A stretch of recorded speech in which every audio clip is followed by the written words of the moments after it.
Yes, we live.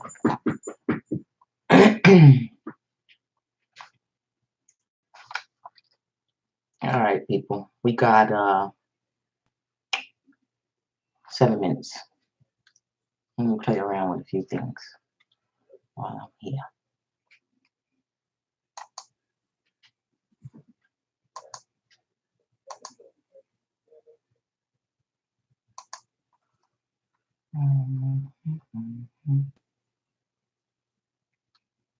Testing.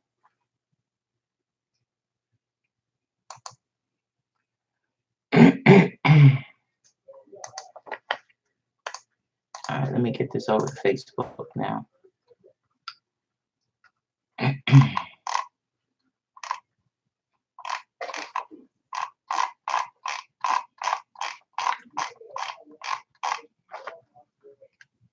Oh, damn, I left my water.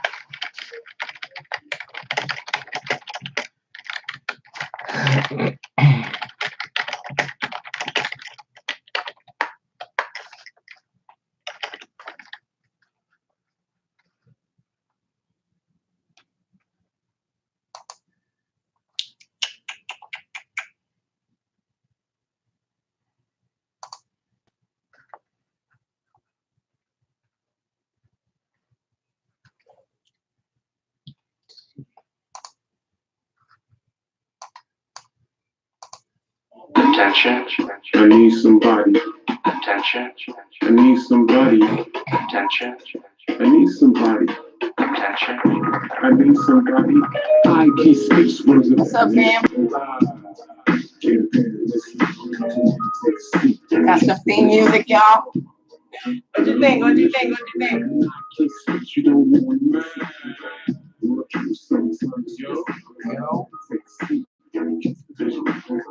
Be back. We gotta wait for some people. I told them 9 o'clock. Life tells no lies. If you want to know your rights, you can reach the peak. Subscribe, like, and share with like you speak. Am I free to lead? Am I free to live? If you want to stay on top, take the advice you get. Follow the 5 R's. Y'all need this, y'all. Black especially, because they're killing us all. Don't reach, don't run, don't react. Request a look. Never made that solid as fact. Slim black girl, the road black girl slim. About her fitness journey, not for her, but him. It's for inspiration, as well as motivation. Keeping you informed about injustice in the nation. New York stop the fence, trying to get you better. Keeping gloves on the battle header. I can't speak words of admonition. I got to get this shit on that, man. You don't want I am. Take notes, men and women.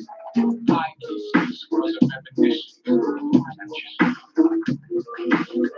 can speak words of admonition.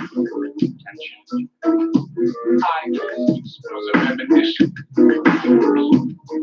Get a pen and listen. I can speak.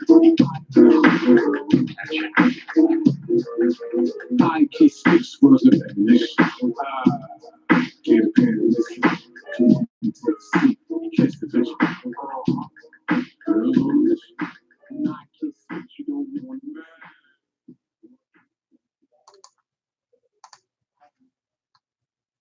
I love you too. Thank you. Thank you. Shout out to Herb Middleton and Rue Consultants who put that together for me. Appreciate you guys. So we're going to get started in a few minutes. Bear with me. I started dinner late. I just ate. I'm hot. All right. Let me, I think I got the links up on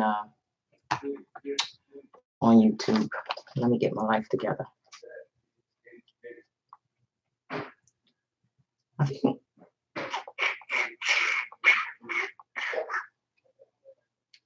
feel like we should be singing some I Still Feel the Shadows in My Room. R.I.P. Juice WRLD. My son woke up. My son is 24. He's very into trap music and like, but he didn't know. I was like, yo, Juice WRLD died. He was like, stop playing, Mom. I was like, why would I joke about that? Of course, he had to get confirmation from his friends. But good evening, good evening. Thank you all for joining me. Appreciate your presence. This is an important topic for us to discuss.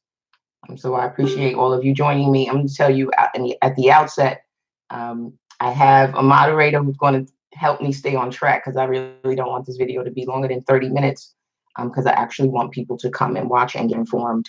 And I know sometimes when the videos are really long, people are like, I'm not watching that. I just can't do it. So let's try to stay under 30 minutes. All right, we got one more minute and then I'm going to start. How y'all doing today? How y'all feeling? Greetings, greetings, greetings. Thank you for being here. Appreciate you. I apologize. My nose is running. I'm hot. You know, I'm a woman of a certain age. It be hot for no reason. I'm like, what is going on?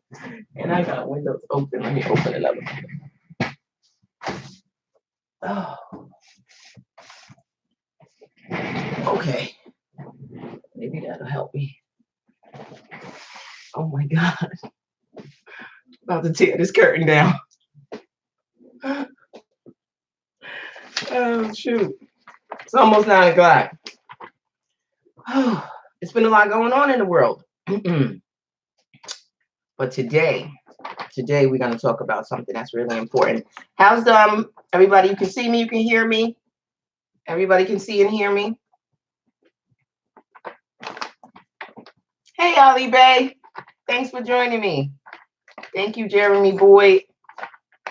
Okay, family, it's 9 o'clock. I just wanted to give, you know, we tend to come when we say 9 o'clock, you be at 9:15. All right. I'm not gonna rush through this because you know I talk really, really fast. And sometimes when I go back and I watch these videos, I'm like, you need to slow down, slow down. No court reporter here telling me, counsel, slow down. So I'm gonna try to take my time with this one. As soon as I cool off. Hey, Jelly Bee. So one of the new features that I have now is I have the super chat. The super chat. So I'm waiting for somebody to give me my first super chat because I've heard a lot about it. So I'm excited to have the super chat. Okay, so today we are talking about New York. This is New York State only, people. You all know by now I'm your favorite attorney, or maybe the one you hate the most. I don't really care. But I'm your favorite legal informationalist. I am a licensed attorney admitted to practice in the state of New York. I practice both in the state and in the federal courts. So I'm bringing you this video today because we have some epic changes. When I say epic, these are changes that we've been calling for years. And I'll put a link down to a Politico article from 2017 when I was complaining about some of the draconian laws that are in the state of New York. So this is germane only to New York State. Let me tell you what the law is now, before I tell you what the changes that are coming. Currently, when it comes to the bail system here in New York, when you get arrested, the judge usually takes into consideration your past, your character, your prior convictions, your prior history of bench warrants, and the seriousness of the charges that are before you. Thank you, Alpha Manly Deeds. I got my first one. Yay! You'll forever be in my heart. My first super chat. Appreciate you. Thank you. I appreciate you. Thank you. Thank you. It's a thankless job, family. So I appreciate every bit of support, any amount is helpful to me to keep this going. And I have an announcement at the end of this to let you guys know some new and exciting things that are going on for me. And obviously for you. I think that we'll come back to that because I get distracted, you know. All right. So the law now is, so if you get arrested, it's up to the judge. It's very arbitrary. There is no uniformity. You could get released in Brooklyn and you could get a $5,000 bail in Manhattan for the same exact charges. And the defendant could be similarly situated. And when I say that, I mean you got the similar background, you have a similar prior history of convictions and things of that nature. It's that arbitrary. And so in an effort to remove the criminalization of poverty from the bail statute. New York, in April of 2019, passed sweeping legislation that it not only affects the bail, but it also affects the discovery laws. And I'm gonna do a separate video on discovery laws because that's super huge, super huge. Discovery law. When I say discovery, I'm talking about the amount of information that the defendant is given before he goes to trial. All right. So I'm gonna do a video on that. But right now, as it is, uh, if you get arrested in New York, you will very likely have some sort of bail set on you. It is possible that you could be released on your own recognizance, but you often need to have a private attorney show up to assert that and to have that happen, which is going to cost you somewhere between $1,000, $1,500, maybe even $2,000 just for that arraignment appearance. Grown Folks TV, thank you for the super chat. I so appreciate that. Oh, y'all making my heart warm. Thank you. Thank you. I appreciate you, Grown Folks TV. Respect back to you. Thank you so much. Okay. So in January 1st, 2020, the new legislation that I mentioned that was passed in April will take effect. What that new legislation says has people bugging. Now, the first Donna, thank you, Donna. Thank you. Thank you. You rock. I appreciate you, Donna. Thank you so much. Thank you for the super chat. That's awesome. I should have did the super chat a long time ago. But y'all know I'm new to this. I'm still trying to get acclimated with all of the YouTube stuff. And I've always said I'm not a YouTuber. I'm an informationalist who uses a YouTube platform. So I'm learning. So thank you, Donna. Appreciate that. Okay. So the new law. So one of the things that prompted this video is my brother. My brother, he is, for a long time, I wasn't sure if he was going to be one of those people who was in and out of jail his whole life. But he does very well, and he is very successful. But he called me. I get texting, of course. I'm sorry, there's so much I want to say to y'all. But he called and he was legitimately concerned. He's like, sis, so you mean to tell me all these people gonna get out of jail? Everybody's getting out of jail? And so that's why I'm doing this video, because it's important for us to make sure that we are not misinformed. Because when fear is a driving force, it will cause people to do things that will ultimately hurt us. So we have to be informed and not fear driven. So the new law, the new law says that in New York State, this is not just New York City, if you are arrested for a misdemeanor, with the exception of a couple, and I'm going to tell you what those exceptions are. If you are arrested for a misdemeanor, you must be released on your own recognizance. There is no discretion from the judge. Okay? If you are arrested for a misdemeanor, so it doesn't matter if your criminal history is that you killed 1,000 people and you raped some people. If you are only charged with a misdemeanor in that instance, then you must be released. Okay? Not all misdemeanors qualify under this law. Okay? Sex offenses that are misdemeanors do not qualify. If you are charged with a misdemeanor sex offense, you very well may have cash bail set on you. Okay? If you are charged with contempt of a violation of an order of protection in a domestic violence case, you ain't getting out either. Okay? Well, you could get out, but you're gonna have to pay to get out, right? So the automatic ROR doesn't apply to you either. But everybody else charged with a misdemeanor, you get to walk out. You get an ROR. What that means is that you do not have to post any bail, any cash to be released, and they will ensure your return based on your word. That's it, based on your word. Thank you, Ray Cunningham. I appreciate that too. Thank you, Pernell. Cashless society, New York. Well, you're right. We are moving towards a cashless society, and this might be part of it. But I'm aside from that. Once I get this out and tell you what the law is, we're going to talk about the implications of the law. Okay. When it comes to felonies, okay, even most felonies you will be released on your own recognizance if that felony is a non-violent felony. Okay, non-violent felony. Now, there are some exceptions. And then I tell this to my students all the time. Anytime I give you a rule, no, there is an exception. Okay. Non-violent felonies, you will be released on your own recognizance. Some felonies that are violent, you are eligible to be released on your own recognizance. And those felonies are burglary. And we're going to talk about burglary and why burglary. Burglary is a felony which is classified as a violent felony, but doesn't always involve any violence, right? So that if you're charged with that as a felony in New York, you'd be eligible for release on your own recognizance, meaning you don't have to put up any cash bail. If you are charged with robbery in the second degree, that is you rob someone forcibly and you were aided by another person. Okay.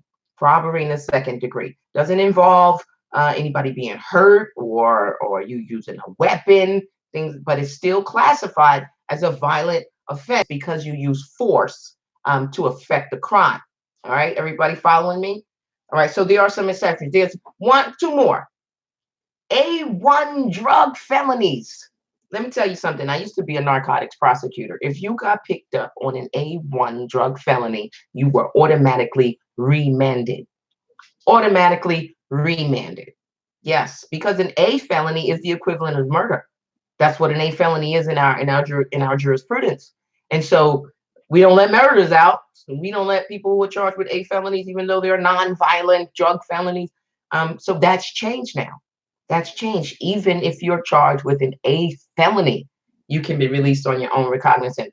Of course, again, there's an exception to that. If you are a trafficker and you are on kingpin status, then you're not just solely being charged with, possession of a felony weight, right? You didn't just have more than 8 ounces of cocaine or some other narcotic substance. And it's different levels that get you to a felony status in New York. And I'm not here to tell you that because we'll be here all day talking about the narcotics laws. All right. All right. Y'all with me so far? Okay. The last exception to the felonies for which you can be, for which they can set bail, manslaughter. Manslaughter also qualifies under the new law so that you can be released on your own recognizance without having to post bail. Now, I know people are like, manslaughter, you mean somebody who kills somebody? Yes, someone who is accused of killing someone. Now, just remember, and I have other videos about manslaughter. Remember, manslaughter is not an intentional killing, right? I'm sorry, I'm not looking at the camera, y'all bear with me. But manslaughter is not an intentional killing. Manslaughter is the result of an intentional act to cause physical harm, right? When you mean to assault someone, I meant to hurt you and you died. Let me give you an example. 2 guys run into each other. One of them owes another guy $10. He's like, where's my money? I don't have it, fam. Now, as a matter of fact, I ain't never going to pay you back. They get into an altercation. The guy who is owed the money swings. He knocks this dude out. The dude falls out. He hits his head on the sidewalk and he dies. That is not murder. That is manslaughter because the person did not intend, excuse me, the person didn't intend to kill him. He intended to harm him, to hurt him, and he died, right? So that's manslaughter. And in that instance, you can be released on your own recognizance. It's very fact specific. Every case is fact specific, which is why I don't like policies because we need to deal with these cases on a case by case basis. All right, so that's pretty much what the new law looks like, the shape of the new law. Who's getting out and who's staying in. Now, for those people who are not eligible to be released without cash bail, what about them? What about those people? Okay. The courts have to do an undertaking now with the new law. They have to, one, determine whether you can pay the bail that they intend to set. They have to determine whether there is any least restrictive means of releasing you. How can we figure out a way to release you to ensure your return? And so that might involve electronic monitoring, right? So that might be part of it, electronic monitoring. pretrial services monitoring, where you have to check in with someone periodically, things of that nature. Are mechanisms. There's also secured bonds where you get the aid of a bondsman and you put up collateral. Maybe you put up property, you put up jewelry, you put up something that is of value. And the bondsman will write a bond for you for the amount of the bail, even though you've only paid a percentage, right? Sometimes it's 10% all the way to 40%, depending on what your collateral looks like. Okay. I don't know. I text somebody today by mistake, and now they want to text me back. I don't have time for this right now. I thought it was my cousin Jihad, so I'm sorry because he wanted to be on this live and he's not here. I'm sorry. I know I'm getting distracted. I can't help that. I can't. I really can't. All right. Okay. So for those people who are not eligible, if you are arrested for a violent felony, there is a mechanism for you to be released. It's just a little different than what it is now, and it's not automatic ROR. Okay. All right. So what are the implications of this? What does this mean for us? Why I'm doing another reason I'm doing this video is because law enforcement, there are a lot of law enforcement agencies, from prosecutors to fraternal organizations of police unions and things of that nature, that have come out against this law. And they are trying to get the law changed before it even takes effect, right? And they're trying to scare people by saying things like, all of these people are going to be released on January 1st. Hundreds of thousands of people are going to be released on our streets, and it won't be safe, and fear mongering. That's what's happening. Fear mongering.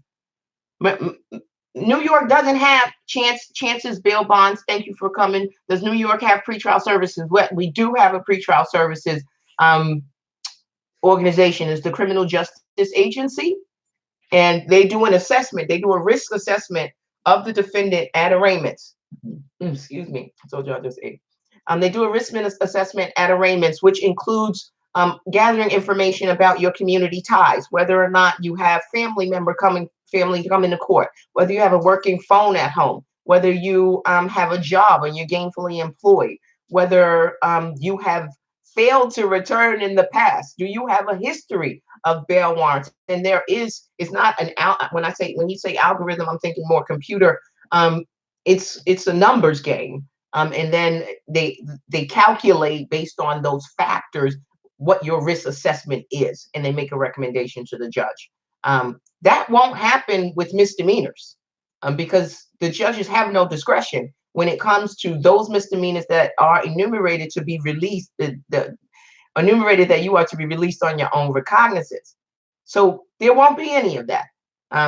Now, if you are released on your own recognizance without cash bail, and for some reason you can't make your court date, the new law also grown folks did. Y'all did it again. That's a super chat. Ah, thank you. Who loses? I'm gonna tell you in a second, grown folks. A lot of lawyers gonna lose. We're gonna talk about who loses in a second. But you see, when I get distracted, I'm like, what was I saying again? Oh, I'm hot. I'm hot again. Anyway, so I forgot my point, but I'm gonna just pick up where I think I was on on those people who may be detained, or who are not eligible for the mandatory release in your own recognizance. Again, remember, judges don't have this discretion. I was talking about pretrial services, so they probably won't be involved. Pretrial services won't be involved with the misdemeanors, right? Because there's no need, unless, of course, you don't return. Oh, that's what I was saying. The new law provides that if you don't show up for your court appearance, they can't issue a bench warrant for you for 48 hours. Yes, so now you have a grace period. You have 48 hours to return to court if you miss your court appearance before the judge is going to issue a warrant for your arrest. Here's one more thing that you might find interesting and funny. There is some incentive. The law, I don't know if it's the law, but I've read that there will be incentives for people to return to court. The court will give them incentives, and the incentives are things like tickets to sporting events, I guess football games, basketball games, gift cards, and things like that. So there is some sort of reward system in place for the people who do return to court. I think that's comical, because like this is your responsibility to return to court. We shouldn't be rewarding you for doing what you have to do, right? But if it keeps law enforcement from having to come get your ass, then okay, fine. And you get a $10 gift card. That's cool. Um, yes, prison system is based on numbers in custody, and that's where this is what this all gets to. Ankle monitors will cost them. Yes, ankle monitors are expensive. um I don't know, in the federal system you are responsible for paying for pretrial services. If you have home detention and an ankle monitor and the phone set up and all of that, you have to pay for that. I do not believe that is the case in New York, because obviously part of the reason we're doing this, or I would say we, but part of the reason that the legislature is doing this is to alleviate some of the stress that people who don't have money have when they find themselves in the criminal justice system. So I'm not exactly sure on that, whether or not, whether or not it's, um, you know what I'm saying. Anyway, all right. You want to talk about who's going to lose? All right. So lawyers, first and foremost, lawyers are going to lose because you will not need us to come to court. You will not need us to come and make a bail application on your behalf to get you out of jail.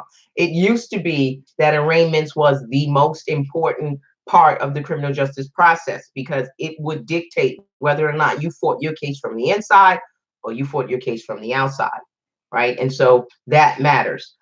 So lawyers are going to lose. Lawyers charge anywhere from 1,000, 1,500, $2,000 for one arraignment appearance. Okay. And if you are an attorney and you do one arraignment a month, and that's $1,500 a month that you clear just for one night that took 20 minutes, 30 minutes, right? So lawyers are going to lose. On January 1st, 2020, a lot of people will be released. Those people that are being detained now that are eligible for release under the new law will be released come January 1st, 2020. That will affect prison population. Okay. We don't know what the ultimate effect is going to be. That's going to take some time, right? In terms of what the population looks like. Thank you, Tar New Boo Hoo. Now that's hard. How can I just say Tar? Thank you, Tar. I appreciate you. Thank you for the super chat. I appreciate you. A lot of people are going to be any amount. I appreciate. It's the energy that's tied to your giving. So I appreciate that. And I'm an empath, so I really respond to energy. So thank you. Okay, where we at? Damn, 21 minutes already, and I still got 1, 2, 3, 4 points that I have to make.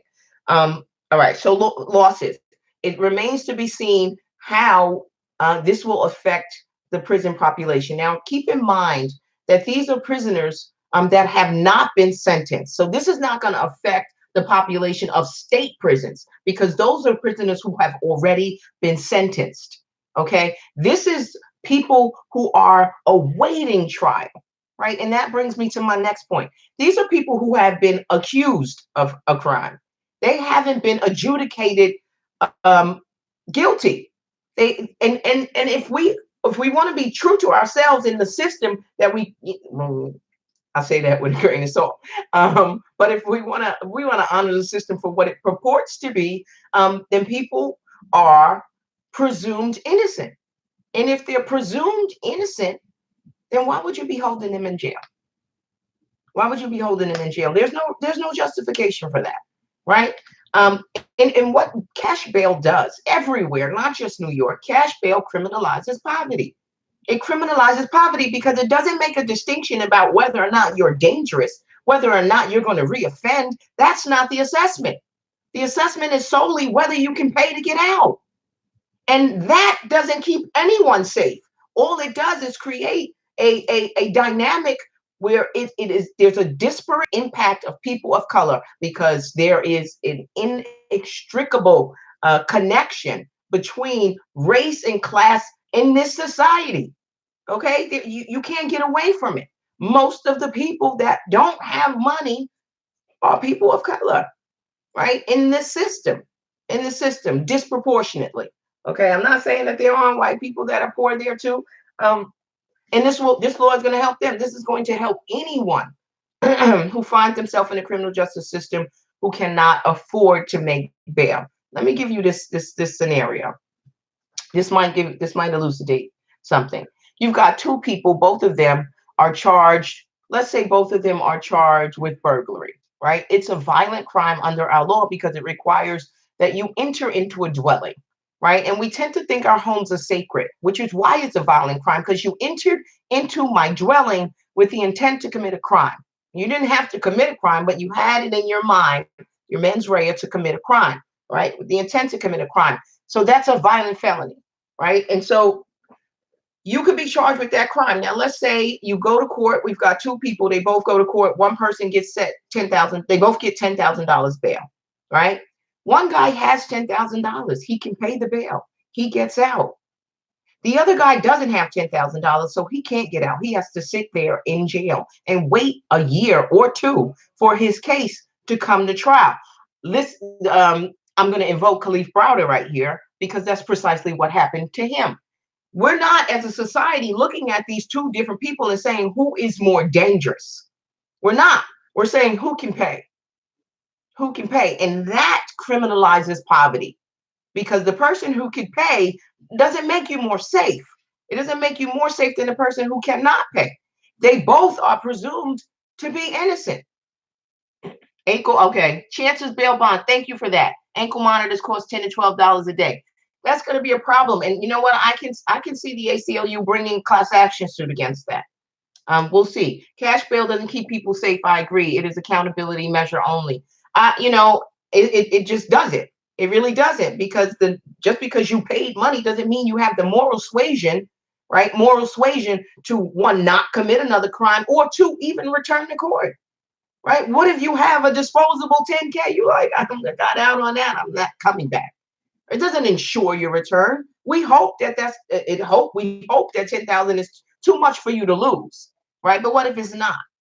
Right? And so that's the dynamic that we're fighting against. And remember, Khalif Browder was held in prison for a robbery, and in which there was a $3,000 bail that his mother couldn't make.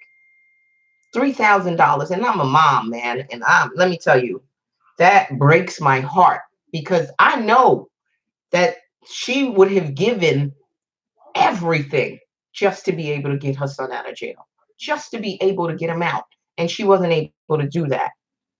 Couple other points I want to say. I talked about the criminalizing poverty, the presumption of innocence, the incentives to return.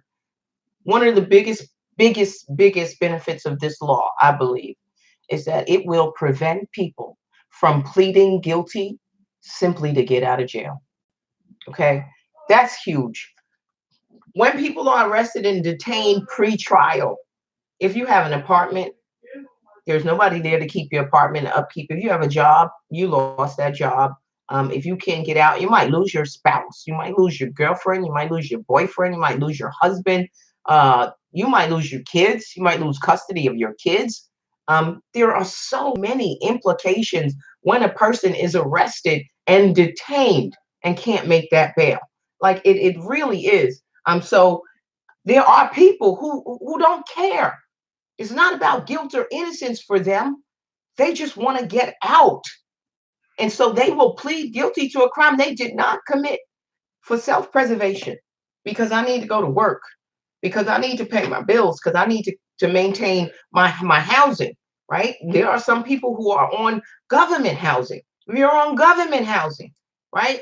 You need to be there. You have to be present, or you could lose that government housing, and it takes years for you to qualify again for certain government housing, right? So the implications are huge, huge.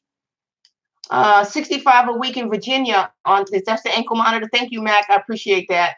1 year ago it was $40.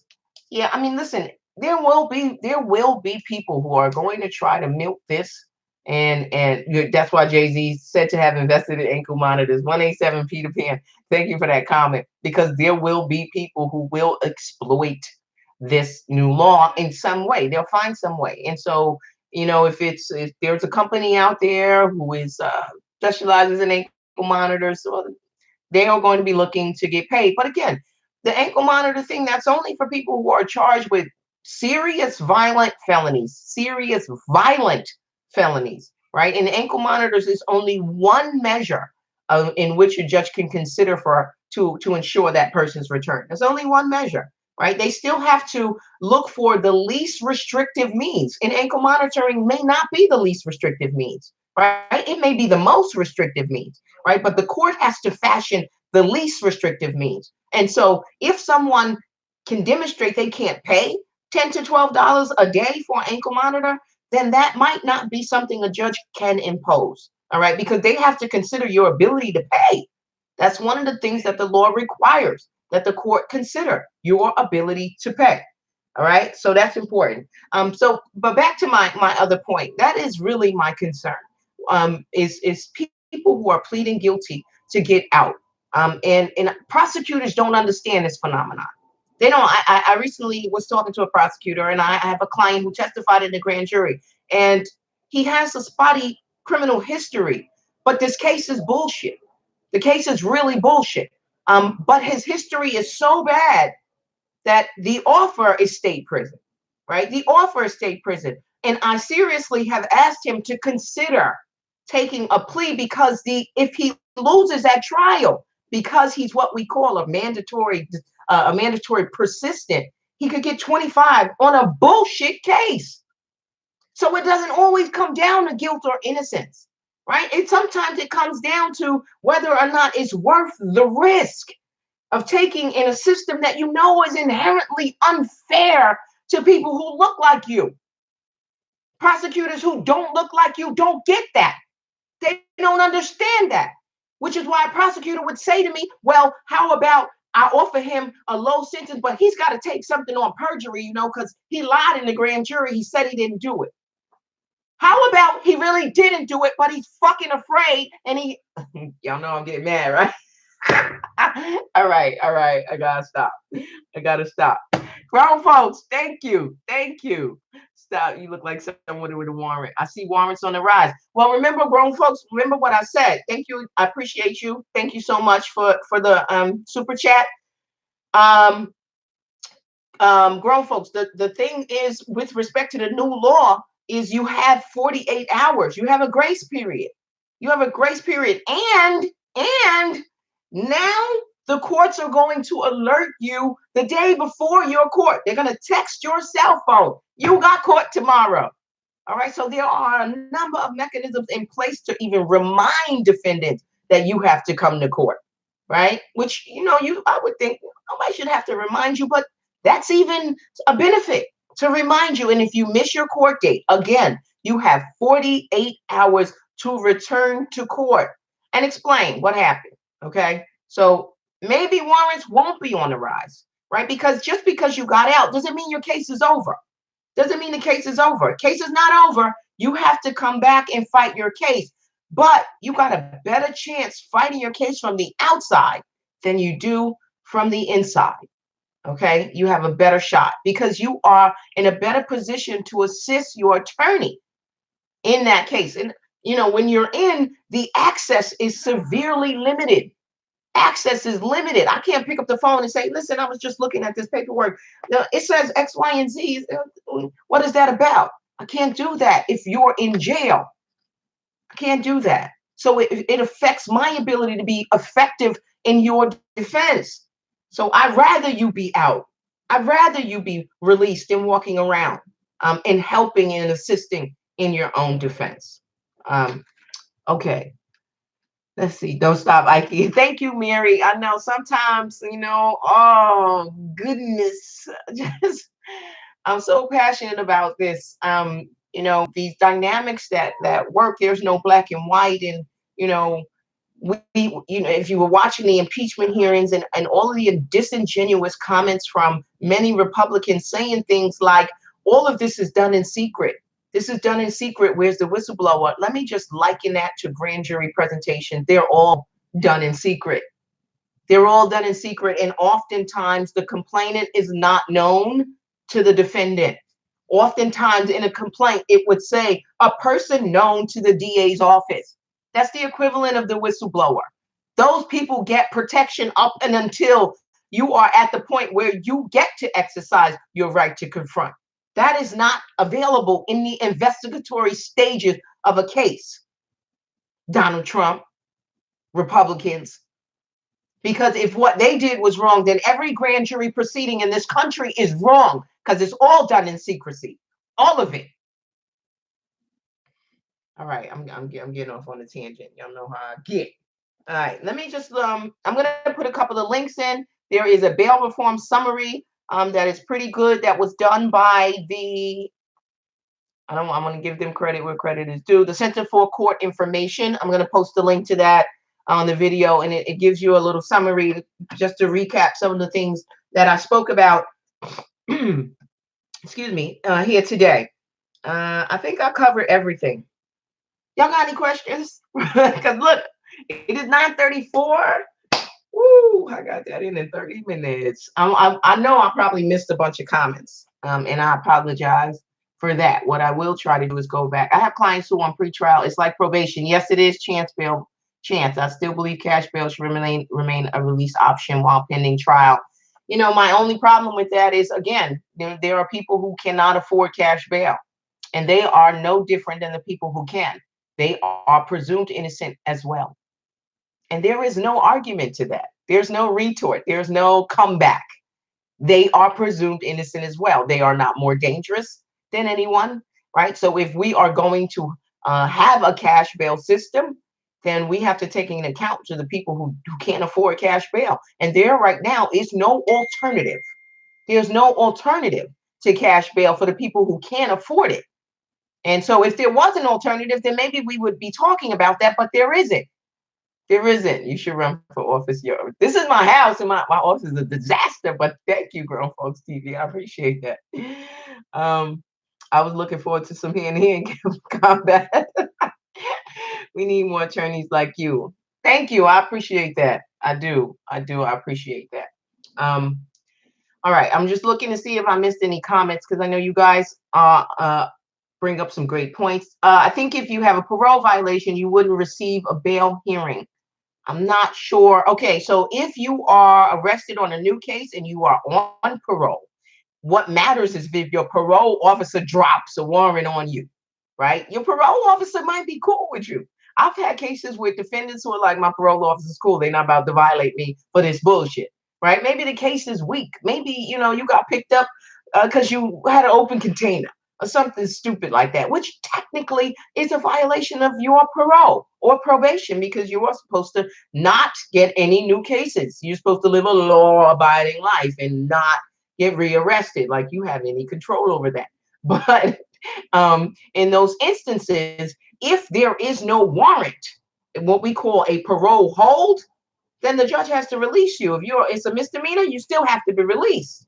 And what I will tell you, even if you do have a parole hold, the judge has to release you, except your lawyer better ask for $1 bail so that you could get credit for the time that you're in on that case, because you might not be released because you have that parole hold.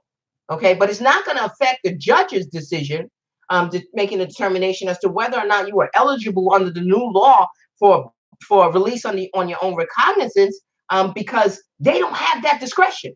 If it's a nonviolent misdemeanor, you get released. If your parole officer dropped the hold, then you have to be held on that parole violation. You're not held on that case, right? So you're not going to get credit for that case unless your lawyer says, can you set $1 bail on this case just so you get credit for the time? Otherwise, corrections will deem you released on that case. And so down the line, if you were to take a plea, if they offered you 30 days and you've been sitting on a parole violation for 40 days, you're not getting any credit for that 30 days. You're going to have to start over. It's like you never was there unless that $1 bail is set for you. And then you'll get credit. So that's how that works if there is a violation of parole or probation. So you guys are awesome. That's why I'm like, let me come in here and make sure I covered everything. Browder had a parole violation.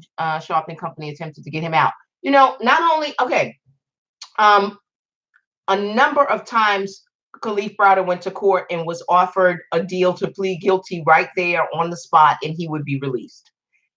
He would not do it because he said he was factually innocent. Okay. He wouldn't take the deal. So even if the violation of parole or probation had been cleared, he still had a bail for the underlying case that he was in for. He still would have had to make that bail. He still would have had to pay that $3,000 or some portion thereof in order to be released. And then that's one of the most tragic cases. And unfortunately, we have Khalif Browders in jail all day, every day. There's just nobody making a video about them. There's nobody making a video about them, unfortunately. And maybe they didn't come home and commit suicide. Maybe they're managing, and so their story isn't being told. But the story is all too common. Which is why when I talk about Khalif Browder, I mostly talk about his mother, because as a mother, I can't imagine what that must have felt like to be that helpless, that helpless. Uh, Philly would rather die first. Cash bail is really abused here. I'm sure. Um, I don't know. Maybe Philly will be moving towards no cash bail too. I know they have a new DA there that's doing some progressive stuff. So we'll see. We'll see. I think I covered everything, y'all. I do. All right. So if I didn't, then why is the citizen? You know what happens when I'm tired. Now I can't talk. Why is this is my last question I'm gonna take. Why is the system so suddenly nice to Black folks, people of color? Hold the conference and I will travel from LA to New York. All right, Alpha Manly D's, I'm gonna hold you to it. Somebody screenshot that. He said if I hold the conference, he's gonna come from LA to New York. The system is not being kind to Black people. The system is never kind to Black people. There are more impoverished white people, right? We are disproportionately affected, but there are more impoverished white people in jail than there are Black people. But disproportionately, yes, we are affected more by the criminal justice system, but I do not see this as anyone particularly being nice to Black people. I don't see that at all. I just don't. But it will have an effect, and we will benefit from that.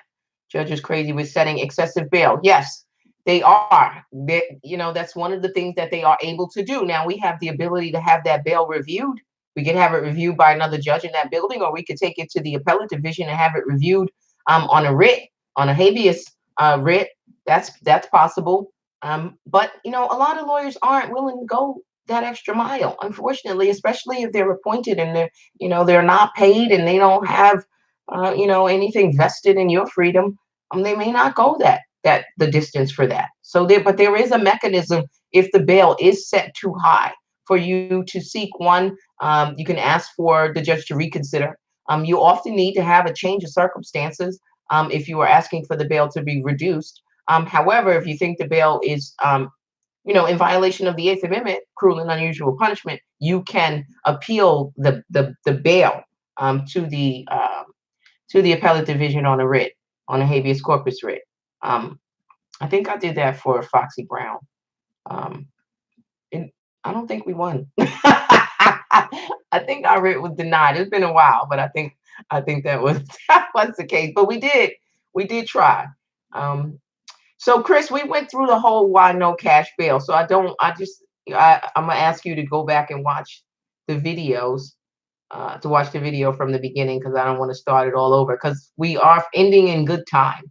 And so I said that would be my last question. So I thank you all for tuning in. I appreciate your presence. I appreciate your energy. I ask you to share the video.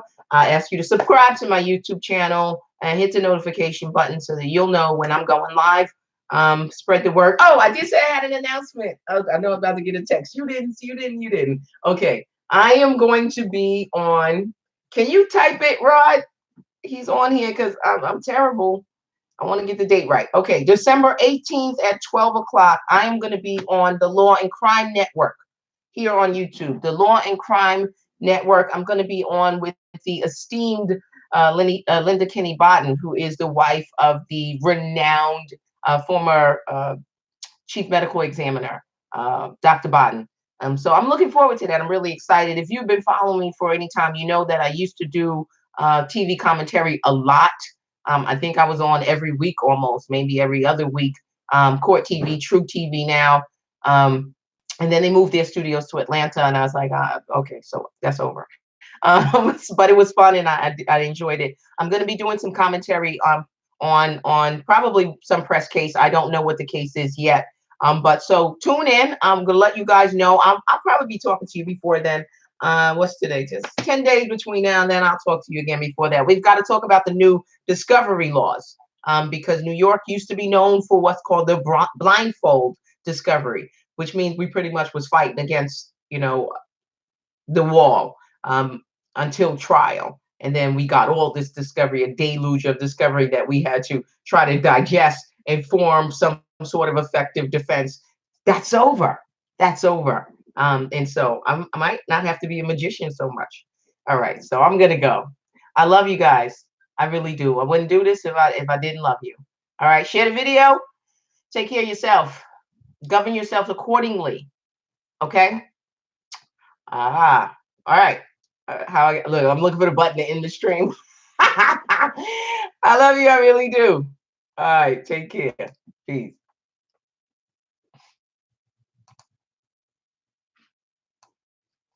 Attention. I need somebody. Attention. I need somebody. Attention. I need somebody. Attention. I need somebody. I can speak words of admonition.